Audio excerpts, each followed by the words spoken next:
Assalam alaykum wa rahmatullahi wa barakatuh, chers frères et sœurs. As-tu déjà ressenti une profonde solitude, même entouré de monde? Ce sentiment n'est pas anodin. Il se peut qu'Allah l'ait choisi pour un dessein particulier. Dans la vidéo, Allah isole les élus pour cette raison que peu comprennent. Il est expliqué que cette solitude est une protection divine. Il y a des moments dans la vie où l'on se sent seul, isolé, mis à l'écart du monde. On pense que quelque chose ne va pas. On doute, on souffre parfois en silence. Mais si cette solitude n'était pas un châtiment, et si c'était un honneur que seule une minorité d'âmes pouvait recevoir? Car Allah, dans sa sagesse infinie, n'élève pas ses serviteurs en les exposant à la foule. Il les façonne dans le silence, loin du bruit du monde, dans les profondeurs de l'isolement. Loin des regards, il prépare les cœurs à porter la lumière. Il ne choisit pas au hasard. Il isole ceux qu'il aime, ceux qu'il appelle à une mission plus grande, ceux qui doivent d'abord se retrouver face à eux-mêmes, pour ensuite le rencontrer. Cette vidéo n'est pas pour tout le monde. Elle est pour ceux qui ressentent cet appel discret, intérieur. Pour ceux qui marchent seuls, mais sentent que cette solitude est les guidée. Pour ceux qui veulent comprendre pourquoi Allah les isole.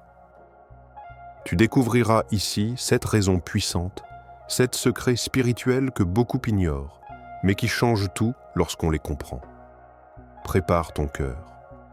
Ce que tu vas entendre pourrait bien transformer ta douleur en lumière et ton isolement en élévation. La purification du cœur. Il existe des moments dans la vie où tout semble s'éteindre autour de nous. Les amis s'éloignent, les opportunités se ferment, le téléphone ne sonne plus.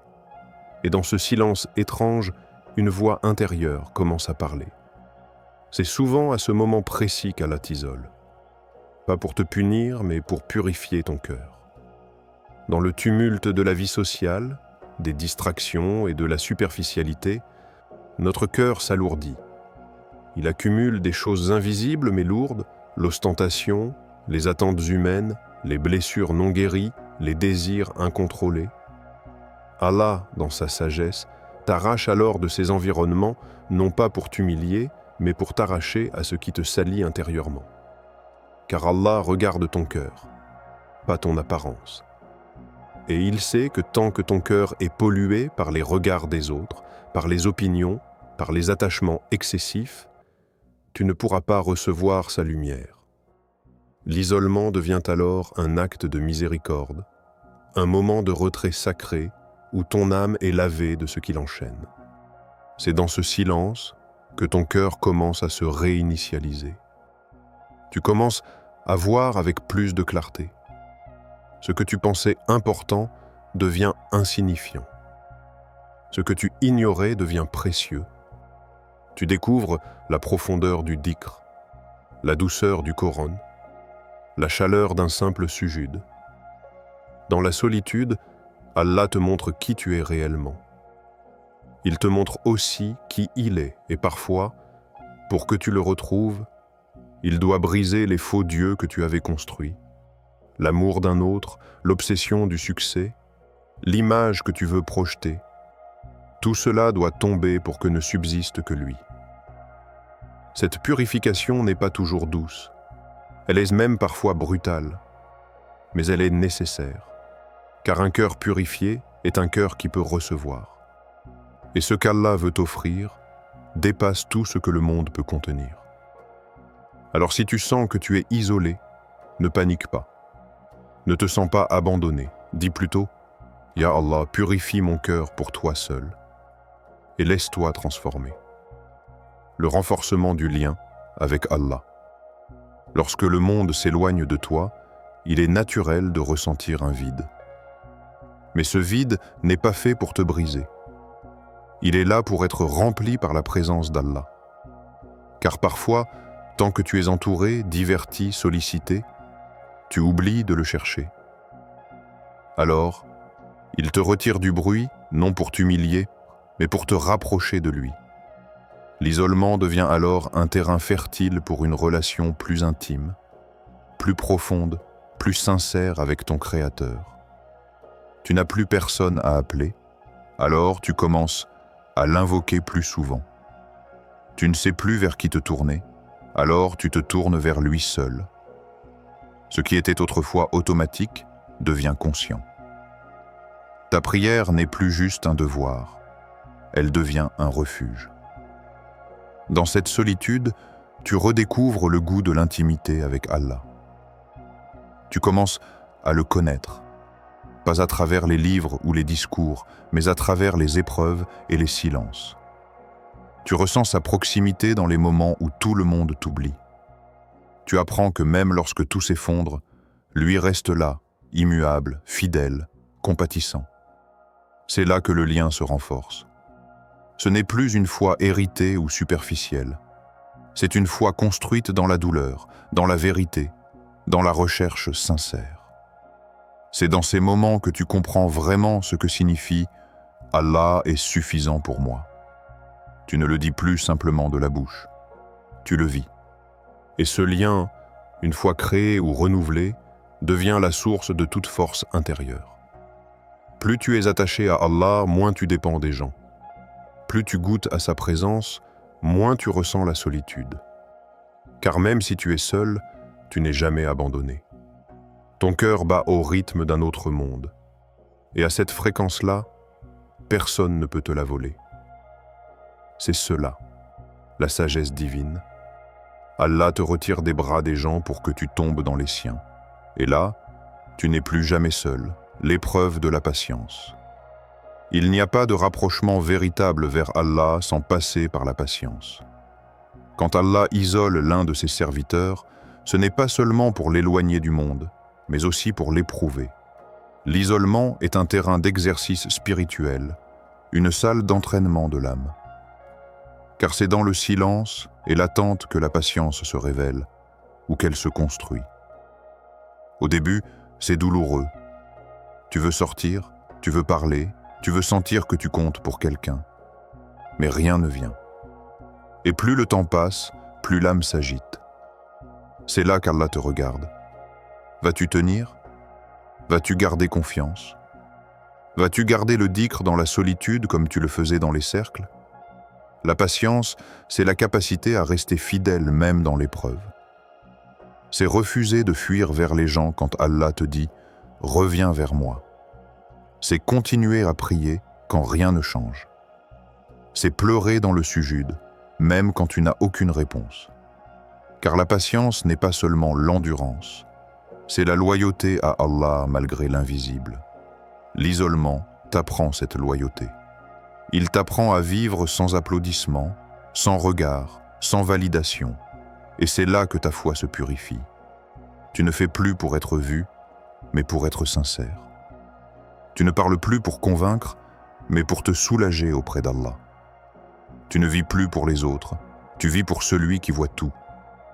Et quand cette patience atteint sa maturité, Allah te relève. Il te rend plus fort, plus lucide, plus libre. Tu n'es plus dépendant du monde pour être heureux. Tu apprends à vivre avec le manque, avec la simplicité, avec le silence. Parce que ton cœur a appris à se nourrir d'autre chose. La confiance en Allah. Le recentrage spirituel dans un monde qui attire notre attention dans 1000 directions, l'isolement devient une miséricorde. Allah t'arrête. Il interrompt ton rythme. Il te retire des bavardages, des réseaux sociaux, des sorties répétées. Et dans ce vide soudain, il t'invite à revenir à l'essentiel, lui. Le recentrage spirituel, c'est ce quand tu réalises que tu t'étais perdu. Tu pensais avancer, mais tu courais dans la mauvaise direction. Tu priais, oui, mais sans présence. Tu lisais, mais sans comprendre. Tu vivais, mais sans conscience. Alors Allah t'isole pour que tu puisses enfin te retrouver, et le retrouver. Ce recentrage est souvent brutal, comme un réveil soudain. Les choses qui s'occupaient deviennent fades. Les gens que tu croyais indispensables deviennent silencieux. Ton cœur, lui, crie. Et dans ce cri, tu redécouvres la direction. Tu recommences à parler à Allah, pas seulement en arabe ou en formule, mais avec ton âme nue. Tu redeviens sincère. Et c'est là que ta spiritualité renaît. Tu ne cherches plus à en faire beaucoup, mais à faire vrai. Une seule prière sincère te touche plus que 1000 prières automatiques. Une page de Coran te bouleverse. Un verset t'accompagne toute la journée. Le lien est renoué. Ce recentrage, c'est le retour à la fitra, la nature pure que Dieu a placée en toi. Et pour l'entendre, il faut parfois faire taire le monde. C'est ce que fait l'isolement. Il te libère du superflu pour que tu retrouves l'essentiel, ta relation intime avec ton Seigneur. La préparation a un destin supérieur. L'isolement n'est jamais un hasard. Quand Allah retire un croyant du monde, c'est souvent parce qu'il prépare quelque chose de grand. Avant chaque mission, il y a une retraite. Avant chaque impact, un silence. Regarde les prophètes. Musa, A.S., fut isolé dans le désert, Muhammad, Sa-Avaeus, dans la grotte de Hira. L'isolement précède la grandeur. Si tu es isolé aujourd'hui, pose-toi cette question. Qu'est-ce qu'Allah est en train de construire en moi? Car derrière le silence apparent, il travaille ton cœur, ton caractère, ta reliance. Il te rend plus solide, plus lucide, plus prêt. Un destin supérieur demande un cœur pur, une âme solide, une foi profonde. Et ce n'est pas dans le confort qu'on les acquiert. C'est dans le vide, dans la solitude, dans l'épreuve. L'isolement est un cocon spirituel. Il t'arrache au monde pour te transformer. Et un jour, tu sortiras de cette phase, mais tu ne seras plus le même. Tu seras prêt à porter un message. Peut-être pas au monde entier, mais au monde autour de toi. Tu seras prêt à guider, à rassurer, à inspirer. Car Allah ne t'a pas isolé pour te briser. Il t'a isolé pour te construire. L'éloignement des distractions mondaines. Il y a dans ce monde 1000 distractions. L'argent, les réseaux, les désirs, les ambitions futiles. Même les bonnes choses peuvent devenir des pièges si elles détournent ton cœur d'Allah. Alors parfois, Allah te retire tout cela, non pas pour te punir, mais pour te délivrer. Quand tu es isolé, tu ne cours plus, tu ne compares plus, tu ne cherches plus à impressionner. Et au début, cela fait peur, car on s'est habitué à être occupé, à être entouré, à être validé. Mais dans ce vide, Allah te libère. Il te montre que tu n'as pas besoin de tout ça pour exister. Les distractions, en réalité, sont des chaînes invisibles. Elles prennent ton temps, ton énergie, ton cœur. Et un jour, tu ne sais même plus pourquoi tu vis. L'isolement est un choc qui casse ces chaînes. Il te remet face à l'essentiel. Tu redécouvres la simplicité. Tu apprends à savourer le silence. Tu réalises que ton cœur bat encore, même sans bruit, même sans public. Et c'est là que tu redeviens libre. Tu n'as plus besoin d'être vu, entendu, applaudi. Tu veux juste plaire à Allah. Et cette liberté intérieure est une richesse immense. Elle te protège même quand tu retourneras dans le monde. Car désormais, ton cœur n'est plus attaché aux illusions. L'apprentissage de la reliance totale à Allah, c'est peut-être la plus grande leçon de l'isolement. Apprendre à ne compter que sur Allah. Tant que tu as des gens autour de toi, tu es tenté de te reposer sur eux. Tu demandes, tu espères, tu attends. Mais quand Allah t'isole, il t'enlève tous les appuis pour que tu découvres celui qui ne te décevra jamais. Tu apprends alors à lever les mains vers lui, non plus par habitude, mais par nécessité. Tu le cherches non plus parce que tu dois, mais parce que tu ne peux plus faire autrement. Chaque douleur devient une prière. Chaque silence, un appel. Chaque larme, un lien, et dans cette relation, ton cœur se transforme. Tu deviens plus fort, mais pas à cause de toi, à cause de lui. Tu deviens plus calme, plus stable, plus lucide, car tu sais désormais que tout vient d'Allah. et que tout retourne à lui.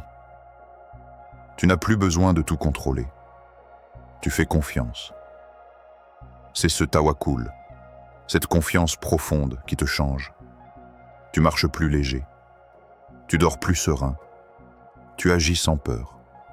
Car tu n'es plus seul. Tu es accompagné.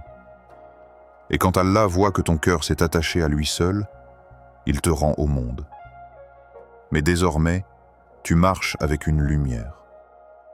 Une lumière née dans l'isolement, entretenue par la foi et nourrie par l'amour d'Allah. Si tu t'es reconnu dans ces signes, dans ces raisons d'isolement, alors sache une chose. Tu n'es pas abandonné. Tu es en cours de formation divine. Allah ne t'a pas mis à l'écart pour t'oublier, mais pour te révéler. Ce que tu vis en silence, loin des regards, loin du bruit du monde, c'est une élévation que peu comprennent, mais que les cœurs éveillés ressentent. Chaque solitude, chaque épreuve, chaque séparation que tu traverses n'est pas une punition, mais une purification. Allah retire ce qui t'éloigne de lui pour t'offrir ce qui te rapproche de sa lumière. Et parfois, il faut que tout s'efface autour de toi pour que tu vois enfin clairement celui qui n'a jamais cessé d'être là.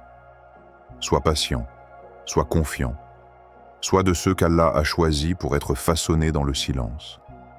Et quand viendra l'heure, ce que tu as vécu seul te servira à guider les autres.